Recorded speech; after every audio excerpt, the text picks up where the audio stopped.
আজি আমি দেখিছো যে ভাৰতীয় জনতা পাৰ্টীৰ এনেকুৱা বহু কাৰ্যকৰ্তাই আজি ৰাষ্ট্ৰ বিৰোধী শক্তিৰ হাতত গোটেই ভাৰতবৰ্ষৰ লগতে অসমতো প্ৰাণ দিব লগা হৈছে। আমাৰ যি বিচাৰ পৰিবাৰ আছে, আমি জানো যে 1951 চনৰ অক্টোবৰ মাহৰ 21 তাৰিখে যি ভাৰতীय জনসংघ हेमंत बिश्व शर्मा स्वास्थ्य मंत्री होते थे, इन्होंने चर्चा की और कहा कि चाय के बागानों के बच्चों के स्वास्थ्य की चिंता होनी चाहिए। और मोदी जी ने उसी समय मोबाइल वैन डिस्पेंसरी को एक नहीं बड़ी संख्या में चाय के बागानों में पोस्ट करके वहां पर स्वास्थ्य की चिंता। आज वहां मॉडल स्कूल बनाए जा रहे हैं, उनकी चिंता की जा रही है। कल बहुत गहराई के साथ गृह मंत्री जी के साथ वहां के विकास के लिए क्या योजना बन सकती है उसकी चिंता की गई है। बाढ़ मुक्त असम खड़ा हो, इसको एक प्रण के रूप में हमारे गृह मंत्री जी ने लिया है और मैं विश्वास के साथ कहता हूं कि आने वाले समय में असम बाढ़ मुक्त हो जाएगा, उसके लिए हम काम कर रहे हैं। मित्रों, आपका मैं ज्यादा समय नहीं लेना चाहता।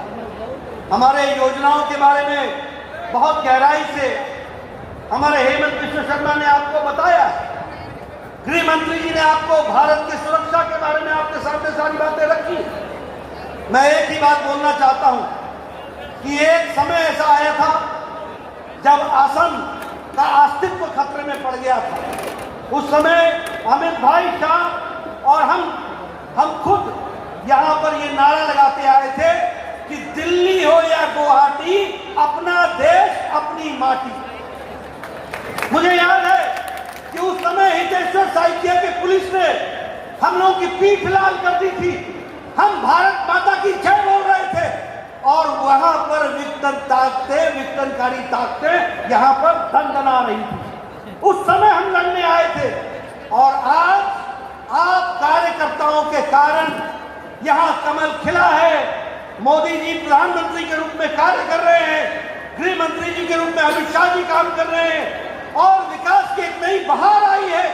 असम और उत्तर पूर्व मुख्य धारा में शामिल हो गया है। इसको गांव-गांव तक इस बात को प्रचारित भी करना है, लोगों को बताना भी है और मजबूत आसाम की नींव को आगे बढ़ाना है, उसको खड़ा करना है। मित्रों, मैं आपका ज्यादा समय न लेता हुआ कार्यकर्ताओं को फिर से मैं बधाई देना चाहता हूं। मैं ये कह सकता हूं कि ये कार्यकर्ता सम्मेलन जो एक जनसभा में परिवर्तित हो गया है, इतनी बड़ी संख्या।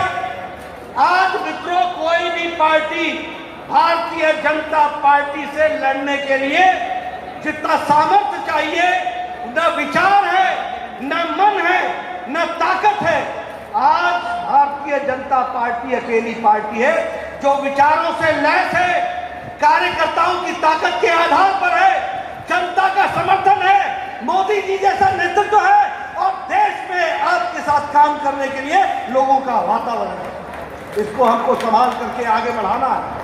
और मैं इसलिए कह रहा हूं मित्रों, आप देखिए, अभी हमारे गृह मंत्री जी जम्मू कश्मीर गए थे। हम जम्मू कश्मीर में किससे लड़ रहे हैं? पीडीपी, नेशनल कॉन्फ्रेंस, दोनों ही परिवार की पार्टियां। हम पंजाब में किससे लड़ रहे हैं? शिरोमणि अकाली दल, जो पार्टी परिवार की पार्टी है।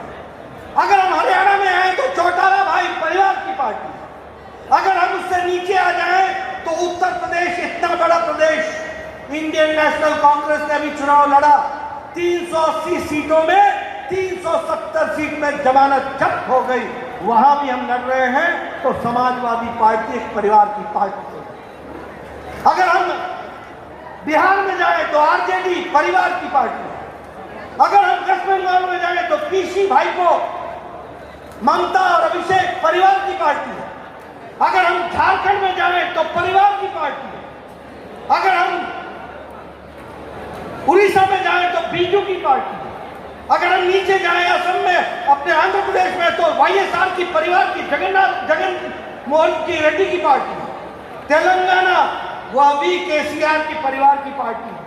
तमिलनाडु जाए तो स्टालिन, डीएमके परिवार की पार्टी है। मित्रों, हमारी लड़ाई आज किसी विचार वाली पार्टी के साथ नहीं रह गया। एक तरफ हमारे से लड़ने वाले वंशवाद के समर्थक, परिवारवाद समर्थक विचारों से कौन, और एक तरफ राष्ट्रीय पार्टी भारतीय जनता पार्टी विचारों से युक्त और देश के लिए काम करने के लिए तैयार ऐसी पार्टी है।